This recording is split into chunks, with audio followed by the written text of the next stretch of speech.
Abra a sua palavra, a sua Bíblia, por favor. No Evangelho de João, capítulo 15. Nós vamos meditar numa frase dita por Jesus. João, capítulo 15, versículo 5.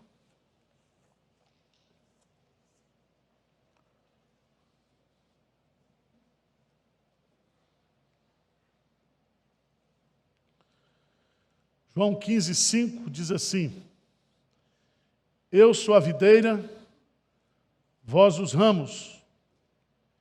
Quem permanece em mim e eu nele, esse dá muito fruto.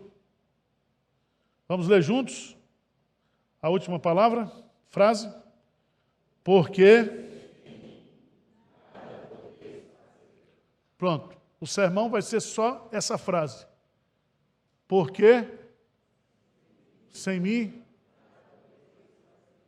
diz para você mesmo, sem Jesus, eu não posso fazer nada. Quem tem Jesus tem tudo. Quem não tem Jesus, tem nada. Esse capítulo 15 de João é um dos mais belos capítulos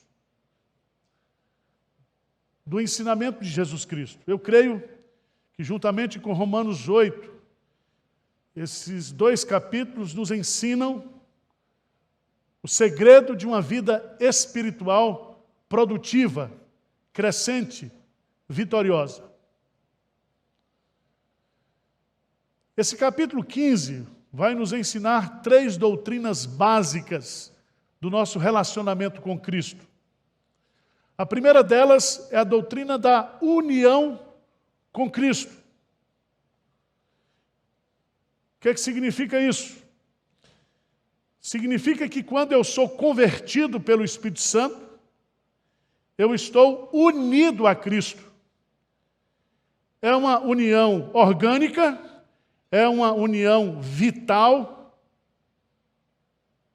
é uma união individual, é uma união mediada pelo Espírito Santo. Presta atenção, ninguém pode se dizer convertido, crente, sem estar em Cristo.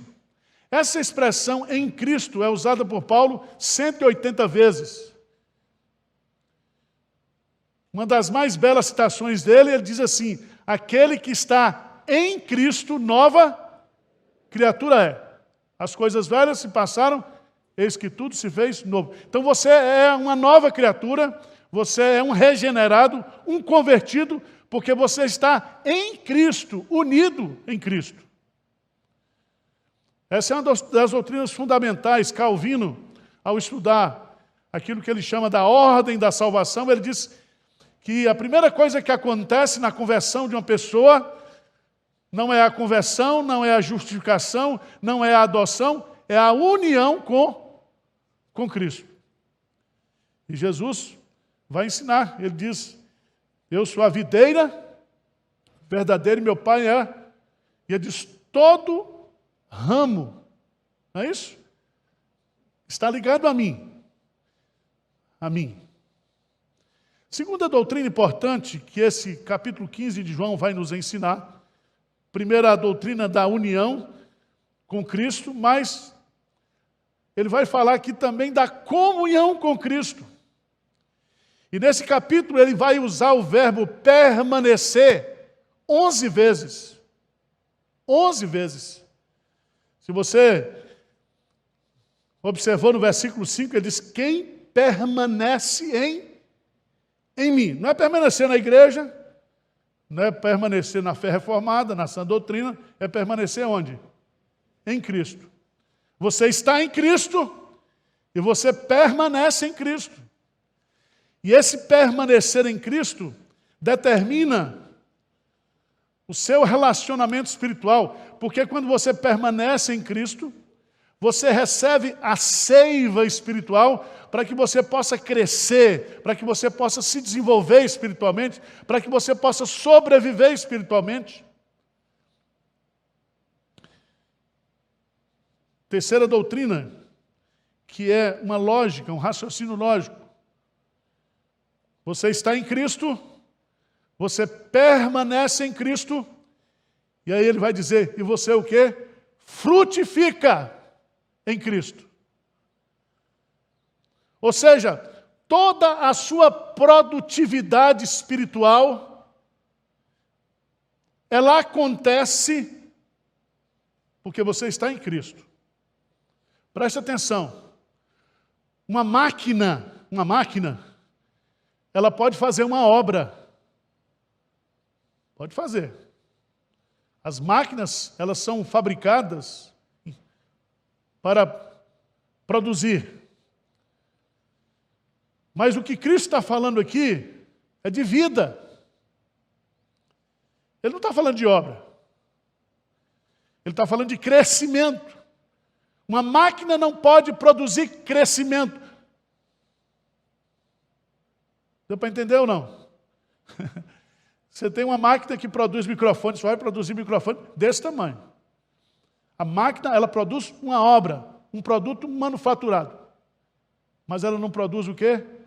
Frutos, crescimento, desenvolvimento. Preste atenção, porque o grande segredo que Cristo está nos ensinando aqui é o segredo da união, é o segredo da comunhão e é o segredo da frutificação espiritual. Mas o que me impressiona em Cristo é que ele diz umas coisas que deixam a gente encucado. Porque depois de dar toda essa instrução, ele solta essa frase, ele diz assim, no versículo 5, porque sem mim nada podeis fazer. E eu fiquei meditando, como diz lá no interior, matutando em cima do que Jesus está dizendo aqui. Porque uma coisa é você pegar a palavra e botar na boca e mastigar. Isso significa o quê? Comer. Ouvir a palavra. Outra coisa é você meditar na palavra. Meditar é o processo o quê? Digestivo. O que é que sustenta? É quando o processo digestivo é o quê? Feito. Quem come rápido aqui? Levanta a mão. Feito eu. Fui ao médico, tem jeito, eu como rápido. Pastor, o senhor já está com 55 anos e não morreu até hoje. Continua assim. Falei, esse aqui é o médico. Esse aqui é o cara ideal. Mas eu queria chamar a sua atenção para a gente meditar, matutar nessa frase de Jesus, e eu quero tirar 4 lições, não sei se forçadas, mas vocês vão me ajudar no raciocínio. Porque esse texto primeiro fala numa vocação que eu e você, nós temos, que é a vocação para o quê? Fazer. Jesus jamais poderia dizer que sem mim nada podeis fazer, se a gente o quê? Não pudesse fazer. E aqui tem uma coisa que eu acho maravilhosa, porque nós hoje vivemos um cristianismo muito contemplativo, muito reflexivo, muito emotivo, e estamos nos esquecendo de pensar num cristianismo produtivo.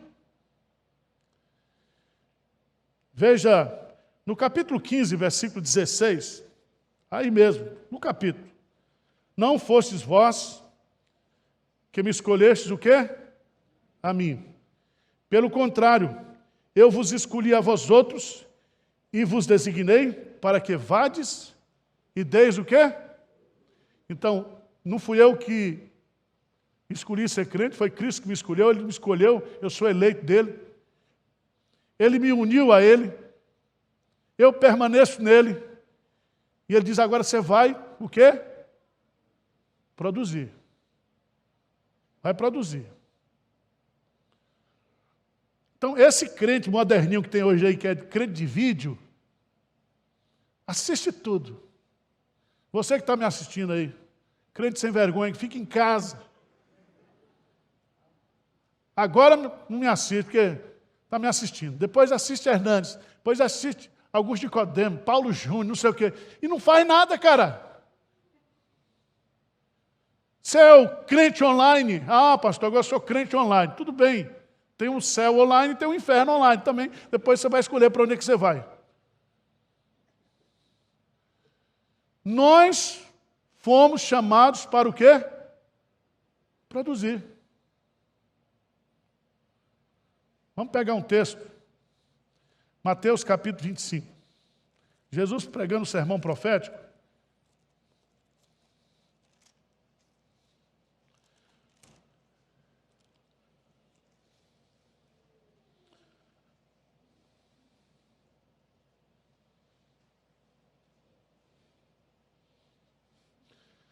Jesus conta uma parábola no capítulo 25, a parábola dos talentos. Todo mundo conhece essa parábola. A um ele deu 5, a um ele deu 2, e a um ele deu 1.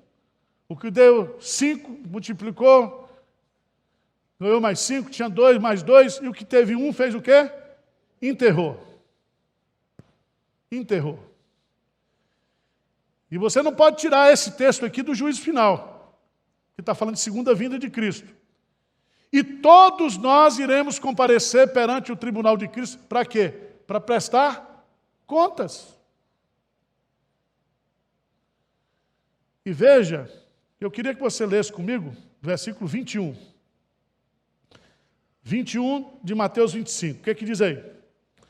Disse-lhe o Senhor, muito bem, servo bom, foste fiel no pouco, sobre o muito te colocarei, entra no gozo.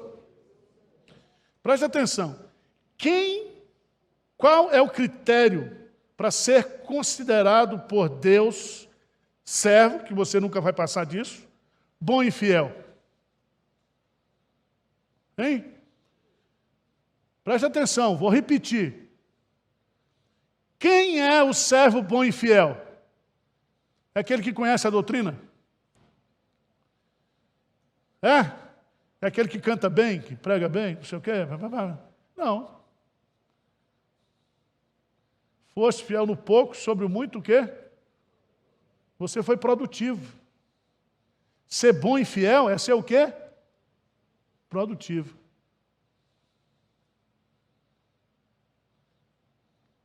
Assim como o Pai me enviou, eu também vos envio.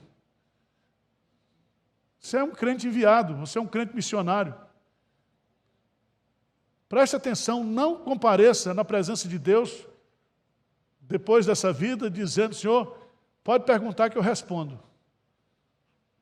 5 pontos de Calvino, pronto, vai ser uma benção. Aí Calvino vai gritar lá do fundo do céu, não fui eu que inventei isso não, rapaz.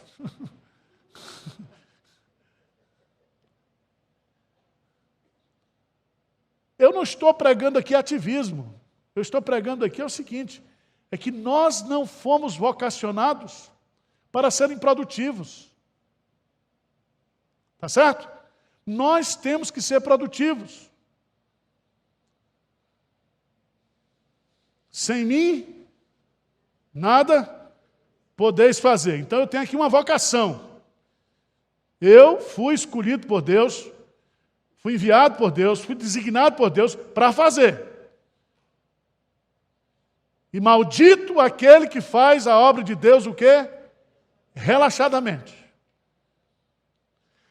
Segunda lição, se nós temos aqui uma vocação, nós temos um perigo. Qual é o perigo? Querer fazer sem Ele. Quem é que faz isso aqui?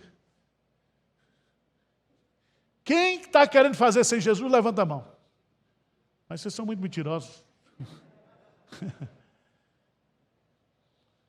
A gente só faz com Jesus depois que a gente tentou sozinho. Eu faço. Eu vou fazer. Eu vou ser crente com as minhas próprias forças. Eu vou me santificar com as minhas próprias forças. Eu vou pregar, eu vou ensinar, eu vou cantar, eu vou servir ao Senhor do meu jeito. Funciona isso? Não funciona, irmãos. Esse é o grande perigo da igreja. O pastor Hernandes pregou um sermão aqui, semana passada, exposição de Zacarias capítulo 4, onde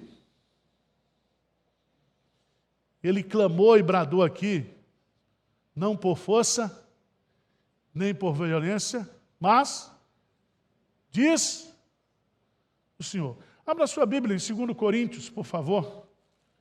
2 Coríntios, capítulo 3.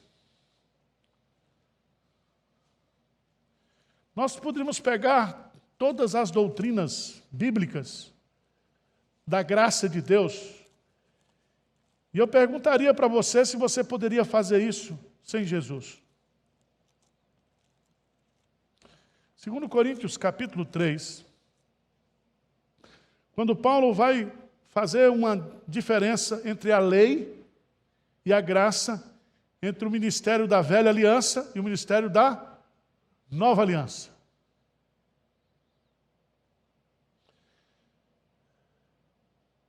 Veja no capítulo 3, versículo 4 em diante. Por favor, leiam comigo. O que diz aí? E é por intermédio de Cristo que temos tal, não que por nós mesmos sejamos capazes de pensar alguma coisa como se partisse de nós. Pelo contrário, a nossa suficiência vem de Deus. Se a nossa suficiência vem de Deus, nós somos o quê? Por natureza, insuficientes.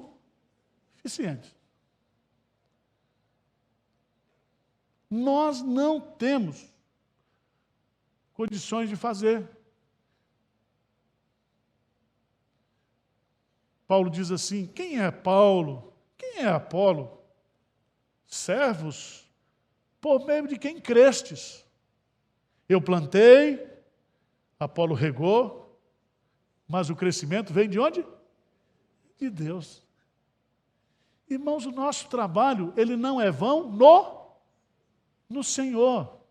Se nós acharmos que podemos fazer sozinhos, humanamente falando, nós não vamos fazer absolutamente nada.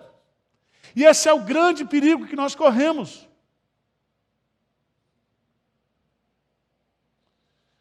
Nós estamos orando, e eu queria só dar um exemplo prático aqui. Está aqui os presbíteros. Há anos, nós estamos, mais de 5 anos, tentando comprar galpão. Lembra disso? Não deu certo. Depois terreno da BRF, depois parceria com os americanos, 4 anos e tal. Deu nada. Aí vem a pandemia para piorar. Pandemia. Resolvemos ficar aqui. E estamos orando. Esse mês de agosto foi um mês todo de oração. E tentamos algumas estratégias para adquirir essas 2 casas. Não conseguimos. Da semana passada para cá, nós compramos 2 casas. E a terceira está comprada também. 7 milhões que a gente tinha no caixa, nós vamos torrar tudo agora.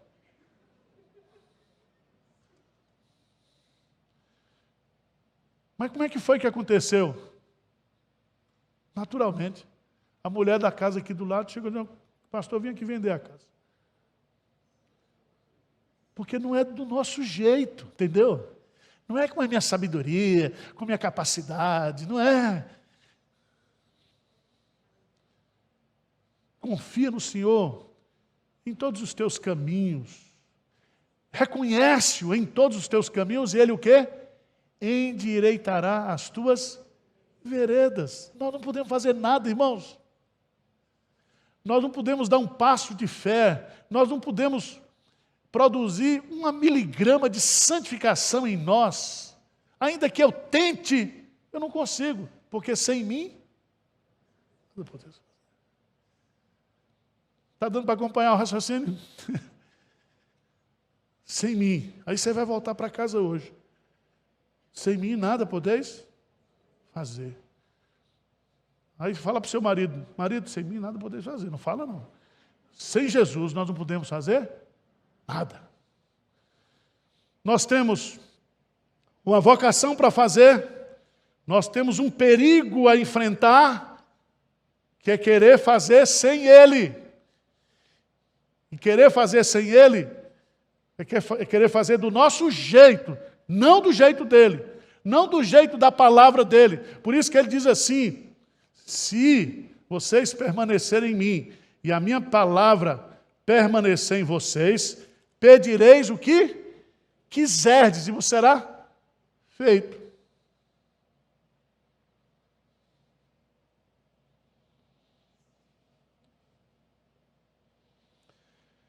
Irmãos, nós temos a vocação, nós temos o perigo, nós temos aqui o fracasso. O fracasso. Tudo que nós fizermos sem Jesus não vai dar o quê? Em nada. Em nada. É palha. É palha. E eu quero fazer uma aplicação disso, do ponto de vista que há muitos crentes hoje que não fazem absolutamente nada na igreja, não fazem absolutamente nada para o crescimento espiritual da igreja, não fazem absolutamente nada para o seu crescimento espiritual, mas ele está fazendo tudo aí fora. Ele está fazendo cursos, ele está ganhando dinheiro, ele está fazendo um monte de coisa. Só que isso, do frigir dos ovos, não vai dar o quê, hein? Em nada. Preste atenção. Vamos para 1 Coríntios, capítulo 15.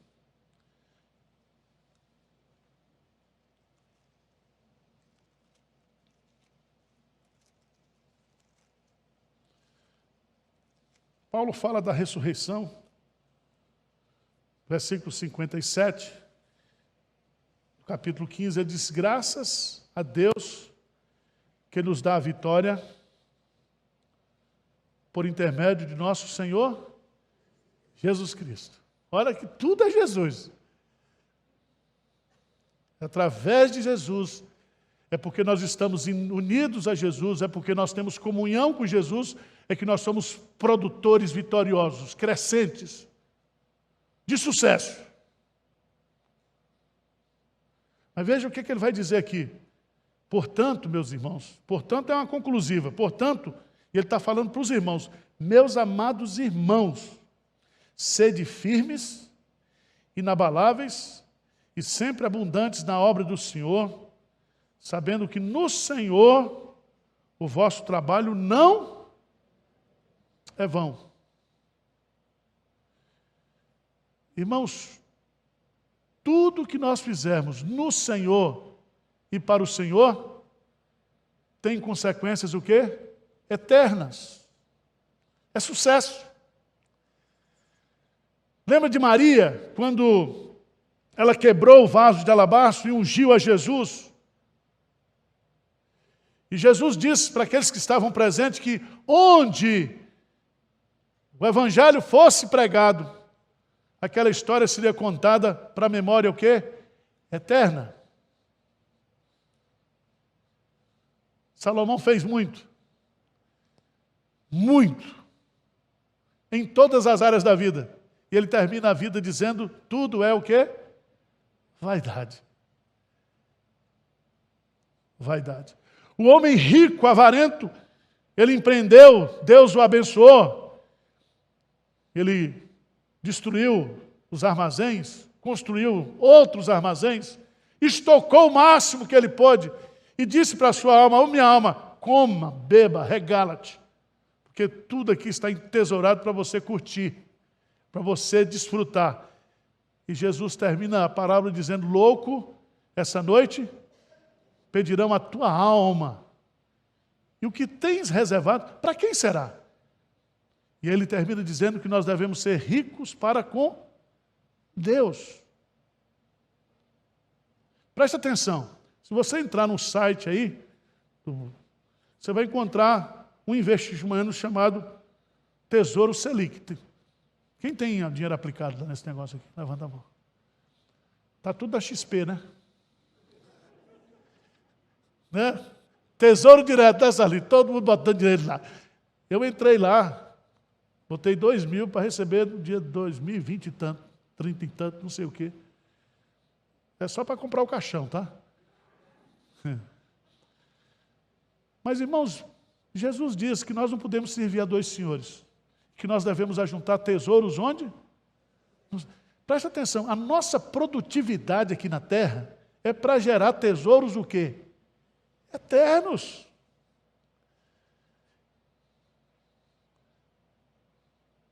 Certo? Eu creio que o presidente do Banco Central, do Tesouro Celestial, diz: esse cara é muito burro. Esse crente. Porque ele ao invés de pegar as coisas materiais e usar isso, e fazer com que isso produza para o reino de Deus, para o seu futuro, ele está colocando nas coisas efêmeras, nas coisas passageiras. Então preste atenção. Tudo que você fizer sem Jesus e para Jesus é fracasso, é passageiro. Mas eu não quero deixar vocês deprimidos. Vamos terminar com uma coisa melhor, né? Então nós temos a vocação, o perigo, o fracasso, mas nós temos que ter o sucesso também. Quando Jesus diz assim: sem mim nada podeis fazer, então eu entendo que Jesus está dizendo: comigo, vocês podem fazer o quê? Tudo! Veja aí na página 14, ou de João 14, o que ele diz? No versículo 12, olha que coisa linda. Não sei como é que você interpreta esse versículo, mas veja o que Jesus diz aí. Em 14, 12. Em verdade vos digo, que aquele que crê em mim fará também as obras que eu faço, e outras o quê? Maiores fará, porque eu vou para junto do Pai. Sem mim, eu estou fazendo aqui, e ele está fazendo lá em cima. Ele faz lá, acontece aqui. Paulo diz, de Deus nós somos o quê? Co-operadores. Ele continua fazendo. É como se ele tivesse: olha, eu vivi 3 anos só de ministério, morri na cruz, fiz a obra da salvação. O meu raio de ação aqui foi de 100 quilômetros, 150 quilômetros. Mas eu quero que vocês vá até os confins da terra. Ide, fazer discípulo, todas as nações. O que Jesus está dizendo aqui é o seguinte: que com Ele nós podemos fazer muito. Ele é o segredo da frutificação. Veja no texto um pouquinho aqui, veja lá. Que coisa linda. No versículo 8, diz assim: nisto é glorificado meu Pai. João 15, 8. Nisto é glorificado meu Pai, em que deis o quê? O que é muito fruto, gente. É muito fruto. Não é pouquinho, não. Muito. E assim o quê?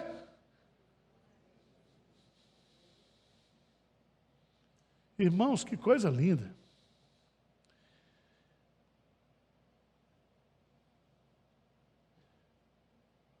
Deus é glorificado quando nós damos o quê? Muitos frutos. E quem é o responsável em glorificar a Deus? É Jesus. Tudo que vocês me pedirem, eu vou fazer para que o Pai seja glorificado através do Filho. O Pai é glorificado pelo Filho e o Espírito Santo glorifica o Filho. E aí volta o ciclo, o Pai glorifica o Espírito. E aí vai. E nesse bolo estamos nós. É só você ler a oração sacerdotal. Ele quer que nós sejamos um com Ele, com o Pai, com o Filho, para que nós sejamos o quê? Produtivos, frutíferos.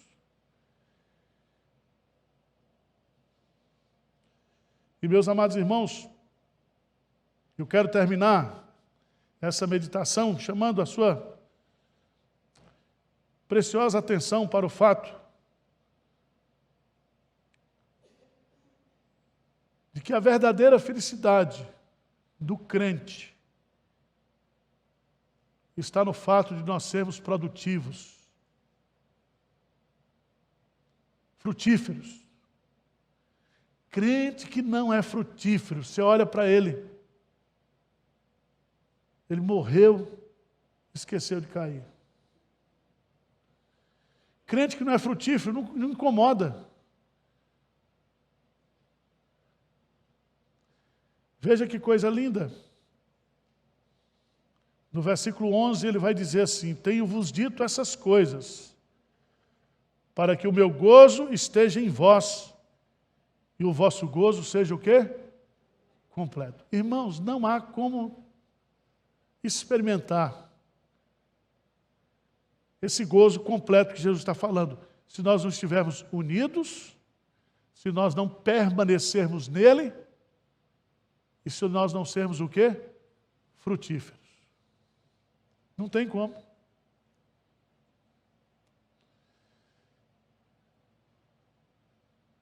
Você diz, pastor, o senhor está muito,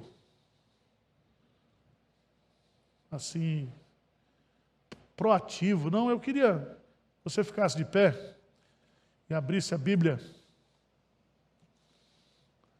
Lá em Isaías, capítulo 53,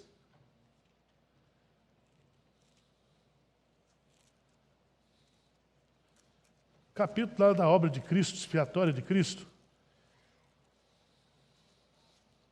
Estou meditando nesse texto, porque esse texto é maravilhoso.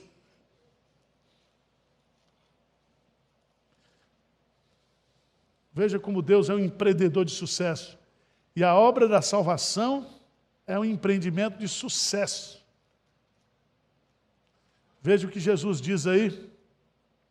53, 10, Jesus não, o profeta. Todavia, ao Senhor agradou moê-lo.